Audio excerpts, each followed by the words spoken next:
The night is unnervingly still. Only the cicadas dare to break the silence, their song swallowed by the blackness over Sparta's fields. Then movement. Shapes emerge, young men cloaked in shadows, their sandals whispering against the earth. Each carries only a dagger, its bronze edge catching the faint gleam of moonlight. They are not thieves, not assassins for gold, but sons of Sparta, hand-picked for a ritual older than their own memory. Ahead, a lone Helot bends low to tie the strap of his worn sandal. His back is to the path. He is unarmed, unsuspecting. He does not hear them approach. One youth lunges. The blade slides into his side, quick, efficient, merciless. No words are spoken.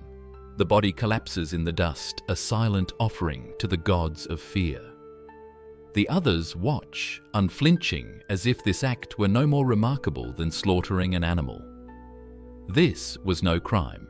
It was tradition. A sanctioned murder performed under the cover of ritual disguised as civic duty. And it was not the last.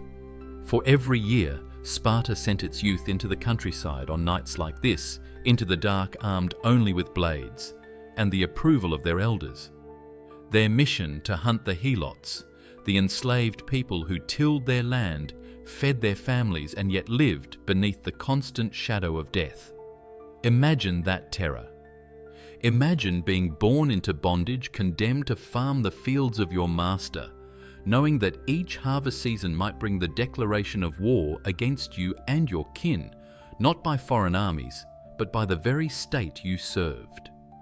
The message was clear. You may outnumber us, but you will never outlive us.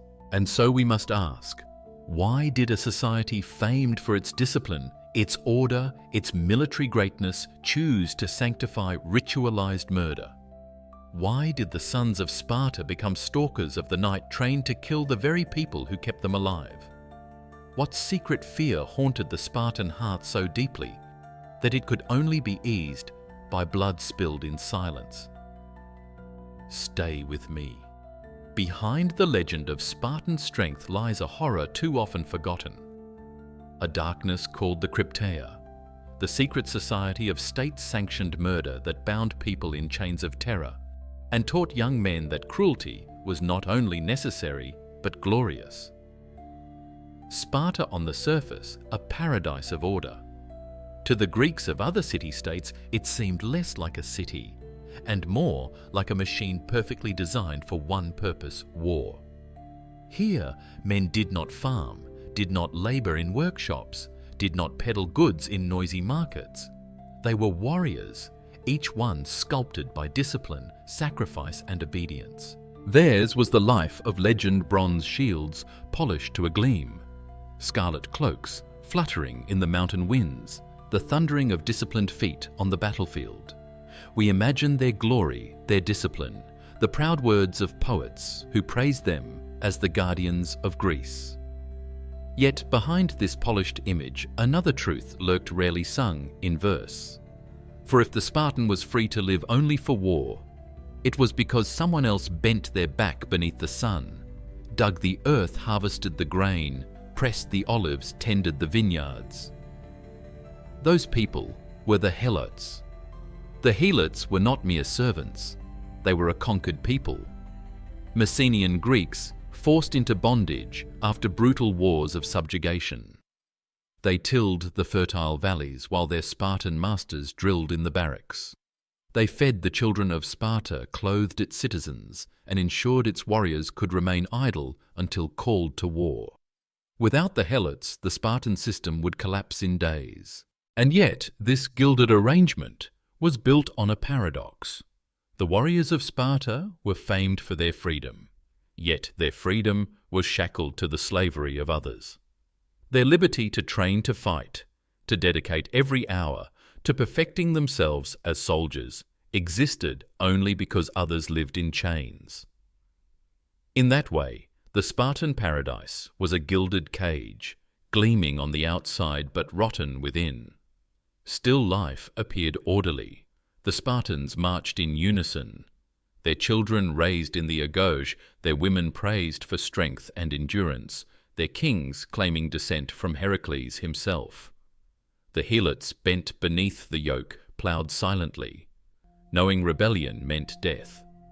To the casual eye, it might have looked stable, an eternal balance between master and slave, but appearances deceive. Imagine the unease of a Spartan elder staring across the valley, seeing the endless rows of Helots labouring in the fields. For every Spartan citizen, there were perhaps 7, 10, even 20 Helots. The numbers shifted through history, but the imbalance was always stark. In their hearts, Spartans knew the truth. They were not masters of their land, but a tiny minority perched atop a restless, resentful population. So they smiled at their discipline, their power, their reputation as the strongest warriors in Greece. But beneath that smile was a constant whisper of dread. They lived in a fortress, yes, but a fortress with cracks. A fortress that could collapse should the slaves they despised ever unite in fury. Thus was the paradox of Sparta's glory, a society exalted as the pinnacle of strength, but dependent on fear, cruelty, and the endless suffering of those who had no voice. The seeds of terror were sown not in victory, but in fear. For while Sparta strutted proudly upon the world stage behind its walls, an unspoken dread gnawed at its heart. The Helots outnumbered their masters many times over. To live each day surrounded by those you had conquered, those who silently bore your chains. This was to live in a state of quiet, perpetual paranoia. The Helots were not faceless shadows. They were flesh and blood, men and women who remembered freedom. They remembered their lands before Sparta's conquest. They remembered fathers slain in battle, mothers forced into servitude, children stolen from their homes. Their hatred did not fade. It simmered like coals beneath ash. And Sparta, for all its discipline, knew that hatred could one day flare into fire. Whispers carried through the valleys, rumours of Helots plotting rebellion.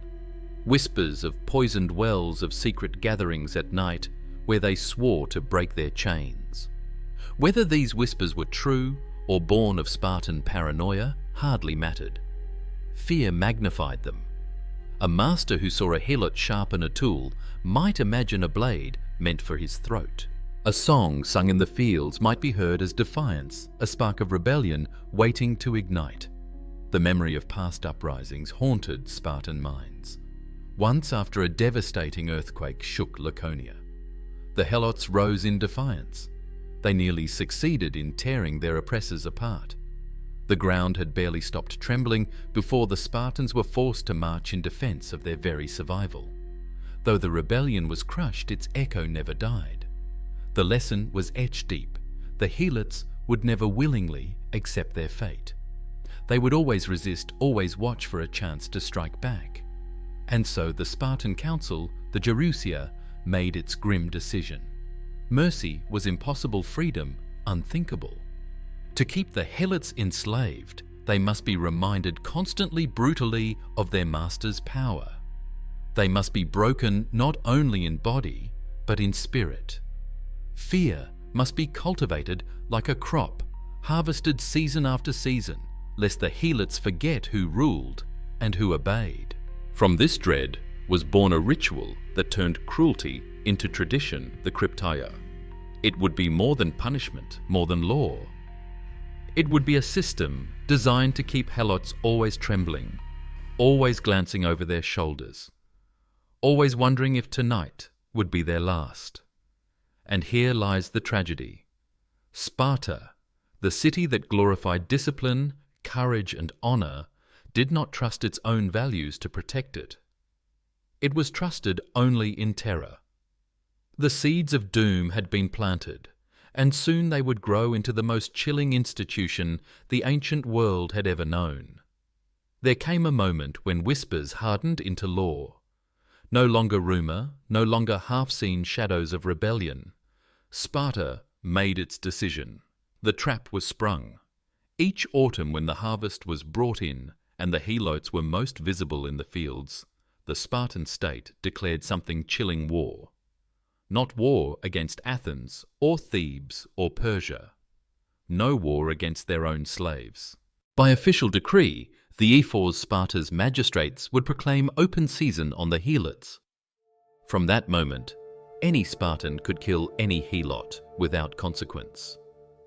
Murder was no longer murder, it was patriotism. Into this ritual stepped the young, boys scarcely past adolescence chosen from among their peers.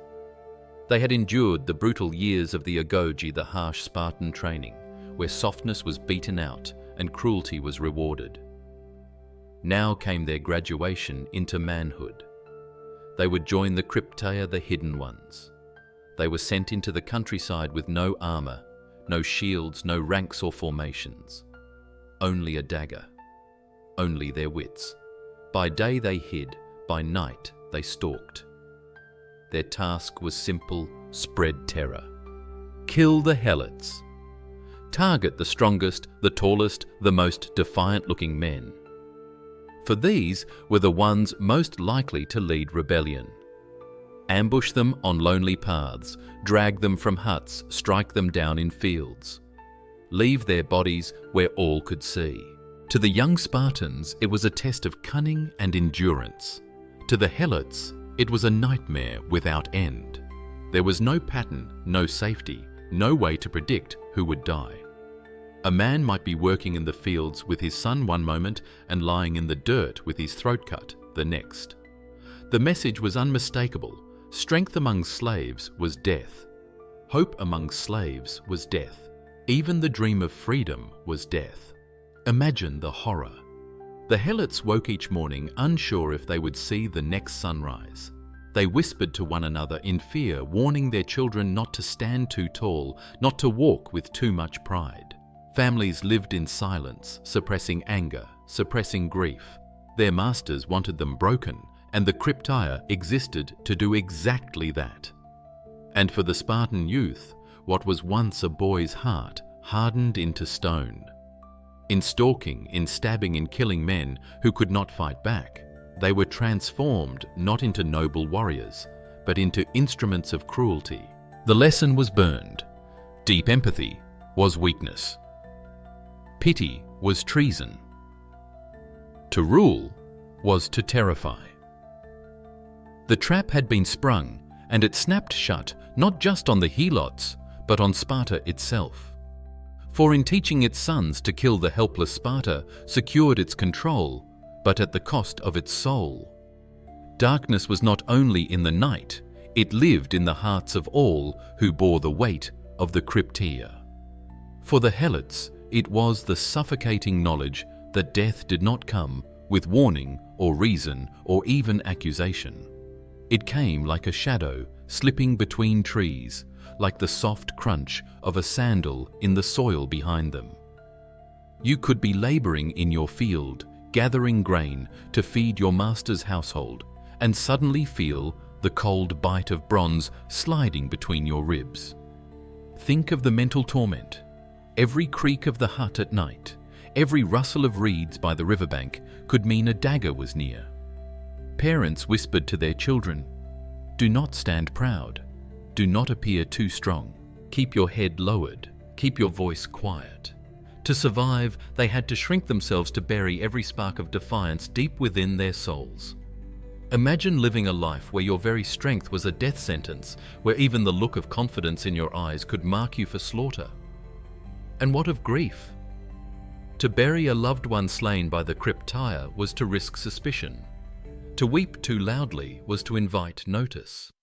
So mothers bit their tongues until they bled, fathers clenched their fists until their nails dug into flesh. Mourning was carried out in silence in the shadows behind closed doors. Grief itself became dangerous. Yet the darkness did not only consume the slaves, it devoured the masters too. For the young Spartans chosen for the Krypteia, this was not just training of the body, it was training of the soul, or rather its deliberate mutilation. They were sent out not as soldiers fighting equals, but as predators hunting prey. They learned to stalk silently, to strike without hesitation, to kill not in battle's frenzy, but in cold calculation. Picture a boy of 17 crouching in the reeds, watching a man twice his age bend under the weight of a sack of grain. The boy waits, breath held, until the moment comes. Then he steps forward, plunges his knife into the man's back, and vanishes before the corpse has cooled. He returns to his masters, not celebrated for courage, but for cunning, for cruelty. That night, he sleeps without punishment, for his city has taught him, this is not murder, this is duty. What does such a lesson do to a mind still forming empathy is cauterized. Compassion severed. The helot is no longer human in his eyes, but a quarry, a moving target that must be struck down. The boy becomes a man not through valor on the battlefield, but through the ritualized slaughter of the defenseless. And thus, both suffer the helots condemned to live in terror, and the Spartans condemned to become instruments of terror. In this descent, humanity is stripped away from both master and slave until only fear remains, the fear of dying and the fear of losing control. The murders were not hidden. They were not whispered secrets passed from ear to ear. They were performed beneath the sanction of the state, clothed in the cold dignity of law. The Spartan elders did not call it cruelty. They did not call it murder. They called it order. The Ephor's 5 powerful magistrates proclaimed it openly every year war was declared against the Helots. This legal fiction washed the blood clean, for if Sparta was at war with its slaves, then every killing was not a crime, but a military act. By decree, the knife in the dark became the execution of justice. By decree, Helots' blood enriched not only the soil, but the safety of Sparta. And so the facade was built. To the Spartan mind, the Krypteia was not slaughter, but training and initiation to harden the young to prove them worthy of citizenship. It was a lesson in stealth endurance and obedience. Killing the helot was framed not as barbarism, but as necessity, as a noble defense against the chaos of rebellion. Terror was not only tolerated, it was sanctified. But peel back that facade, and the hypocrisy is staggering. The same state that glorified discipline and courage sent its sons to stab unarmed men in the back. The same warriors who prided themselves on meeting enemies face to face on the battlefield were praised for ambushing laborers in the fields. And those who spoke of Spartan honor dared not speak of helot suffering. Even the gods were invoked. Some claimed that Apollo himself blessed the ritual that divine order demanded human submission. It was a convenient theology to enslave, was to obey the gods, to kill was to preserve harmony. In this twisted moral world, oppression became piety and cruelty became civic virtue. What of the rest of Greece? Did Athens protest? Did Thebes condemn? The truth is bitter. The other city-states, though rivals and enemies of Sparta, admired its discipline, its military efficiency, its austerity. They envied the order that helot blood helped sustain. The silence of Greece allowed the facade to stand unbroken. Better to marvel at Sparta's warriors than to peer too closely at the shadows beneath their feet. And what of the helots themselves? They were voiceless in this charade of justice. They could not testify, could not appeal, could not even accuse. In the courts of Sparta, they did not exist as persons, but as property, as perpetual enemies. Their humanity was denied their pain, erased their silence, demanded. Here lies the bitter irony in defending themselves against a rebellion that might never have come. The Spartans justified acts that made rebellion inevitable. And in wrapping cruelty in the robes of justice, they revealed a truth as old as civilization lore, when bent to fear can become the sharpest weapon of tyranny. The dawn breaks softly over the fields of Laconia. The air is cool, tinged with the scent of earth freshly turned by ploughs. A helot rises before the sun, fully crests the mountains, his back already sore from the day before, his hands raw with calluses. He eats what little he has. dark bread, perhaps a handful of olives, and steps out into the pale light. Around him the land is silent, yet that silence is heavy, almost watchful. For him every sunrise carries the weight of uncertainty. He knows the stories how neighbours vanished without explanation, how sons strong enough to carry a plough one day were found lifeless the next. He knows that each harvest season the ephors declare war, though no trumpet sounds and no armies clash. It is a war waged in silence, where the enemy is unseen until it is too late. And he knows with the ache of inevitability that his own turn may come. Yet still he moves through the rituals of life. He teaches his child how to bind a sheaf of wheat, his voice quiet but steady. He kneels beside his wife in the dirt, whispering fragments of reassurance neither of them believe. There is no safety to offer, only the fragile illusion of normalcy. Still, he holds on to dignity in small gestures, a careful smile, a gentle hand placed on a child's head, a word of comfort to dull the sharp edge of fear. But fear never leaves. It coils in his chest like a serpent, tightening with every sound from the woods, every shadow that lingers too long. A snapped twig could be nothing, or it could be everything. When he looks at the horizon, he sees more than hills and farmland. He sees the invisible eyes of Sparta, watching, waiting, judging his every movement. And as the day passes, a quiet resignation grows. He knows that survival has little to do with strength. In fact, strength is dangerous. To stand too tall to swing a tool with too much vigor, to laugh too freely, any sign of vitality is an invitation for the blade. To live is to shrink, to fade, to bury one's spirit beneath obedience. The Helots' greatest weapon is invisibility. That night, as the family huddles in their hut, the father lingers by the door. He listens to the distant rustle of grass, the sound of dogs barking somewhere far off, the eerie stillness between the noises.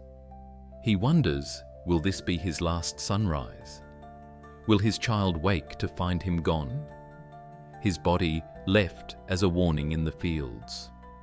There is no answer, only silence heavier than stone. And so he closes his eyes, holding his family close, and waits for whatever tomorrow brings, whether it is labor or the dagger's kiss. Night falls, and with it comes the hunt. The fields that by day echo with the rhythm of scythes and ploughs now lie cloaked in silence, broken only by the whisper of wind across the reeds. In that silence, shadows move. Bare feet press into soft earth. Breath is held. Bronze glints faintly under the moon. The Krypteia has begun. A Helot strong from years of toil shoulders a sack of grain on the path back to his hut. He does not know that eyes have been fixed on him for hours, following his every step. The young Spartans watch as wolves might watch a stag, waiting for the moment when caution yields to instinct. When it comes, they surge. A hand clamps over his mouth. A blade plunges deep, his muffled cry swallowed by the night. His body slumps wordlessly into the dirt, the sack spilling grain like sand through broken fingers. By dawn, his corpse will lie where it fell, a grim warning to all who pass. Elsewhere, another scene unfolds. A group of Helots return from the vineyards, laughter rising from tired throats. The sound cuts the still air like a spark, and from the hedges the hidden youths leap. Knives flash. The laughter dies in a chorus of gasps and gurgled cries. When silence returns, it is heavier than before, broken only by the drip of blood onto the stones. This is no battle. There is no clash of shields, no ringing of spears. It is not war, it is a spectacle. The Krypteia is a theatre of cruelty, and its stage is in the countryside of Laconia. Every death is a performance meant to terrify everybody. A message: do not dream, do not rise, do not hope. Fear is the script, and blood is the ink. For the Spartan youths, each act is initiation. They are praised not for valour, but for cunning, not for meeting an enemy face to face, but for killing without hesitation, without pity. They are taught to walk unseen, to strike unseen, to erase the line between soldier and executioner. Each helot they slaughter is a rung climbed on the ladder to Spartan manhood. And yet, beneath the ritual, something monstrous grows. The boys learn to deaden the heart, to kill as naturally as breathing, to see humanity in others only as weakness. What begins as a state's method of control becomes a scar seared into their souls. For the Helots, the night is endless. They know that the Krypteia walks among them invisible until the moment of death. They know that the strongest will be the first to fall. They know that no hut, no hearth, no field is beyond the reach of Spartan daggers. And so they live not merely as slaves of the body, but as slaves of fear. In this spectacle of cruelty, Sparta preserves itself by sacrificing its own humanity.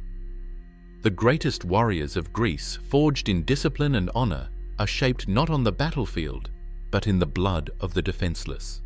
The night's work ends not with shouts of triumph, but with silence. The Spartan youths return before dawn, their daggers darkened with blood, their faces expressionless. There are no songs sung, no banners raised, no celebration of victory. For them, silence is the measure of success. To leave only corpses and terror, nothing more. When morning comes, the fields bear witness. A father does not return to his hut. His body lies sprawled beside a broken plough, the soil around him stained darker than the earth. A youth, broad-shouldered and proud, is found lifeless in the vineyards, his face frozen mid-breath, his eyes staring at nothing. These are not deaths in battle. They are vanishing sudden and unexplained, as if the earth itself had swallowed its own children. The Helots see. They always see, but they cannot speak of it aloud. Mothers cradle their children and avert their eyes as they pass the bloodied ground. Widows bury their husbands quickly, furtively, without mourning. Cries for grief itself can invite suspicion. The air is heavy, as though every voice has been chained. Even in death, the Helots are denied dignity. Their bodies left to rot or hurriedly covered serve as warnings rather than as sons, husbands, or fathers. No grave markers bear their names. No hymns are sung. They vanish from the record of the world as silently as they were struck down. And what of the Spartans who return from their silent hunt? They are praised by their elders, but not openly. No feasts await them, no laurels of victory. Their reward is colder acknowledgement that they have learned to kill, that they have obeyed, without hesitation, that they have earned their place among the citizen warriors. Their cruelty is folded into the rhythm of the state, not as glory, but as necessity. The eerie silence stretches beyond Sparta itself. The Helots endure in quiet submission, fearing the next night, the next killing. The Spartans carry on with their drills, their marches, their endless preparation for war. And Greece, restless, watchful Greece, does not break the silence either. The other city-states admire Sparta's order, its military perfection, even as they ignore the blood that soaks the soil beneath it. It is a silence thicker than mourning, heavier than grief. It is the silence of voices crushed before they could rise, of lives erased before they could be remembered. The silence of history itself, which records the deeds of Spartans in shining detail, but leaves the Helots as shadows, faceless, nameless, forgotten. This silence is the truest cruelty of all. For death ends life, but silence erases it. And in Sparta, that was the final weapon. The dagger killed the body, but silence killed the memory. Time marched on, as it always does. The Krypteia, that ritual of terror, did not last forever, but its shadow never left Sparta. For centuries the Helots remained beneath the boot of their masters, bound by fear, as much as by chains.